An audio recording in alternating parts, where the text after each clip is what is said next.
করার আগে তোমার একটা কথা বলি, আমারে কিছু জিজ্ঞেস করো না, আমি সব করেছি। এমন কোন পাপ নাই যে পাপ আমারে দিয়ে হয় নাই। তোমার রহমত দিয়ে তুমি জান্নাতে পাঠাবা, তোমার দয়ায় জান্নাতে যেতে চাই, আমল দিয়ে না। পারবেন বলতে? কিয়ামতের দিন আমরা বলবো, আল্লাহ আমার আমল দিয়ে জান্নাত চাই না, আমি তোমার দয়া দিয়ে জান্নাত চাই।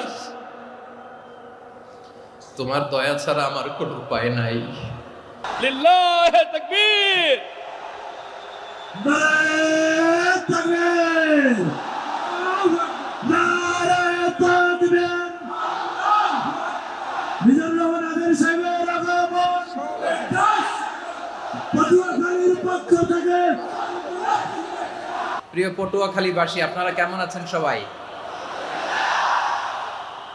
আমি তো দেখলাম যে গতকালই এসে আপনারা বসেছিলেন।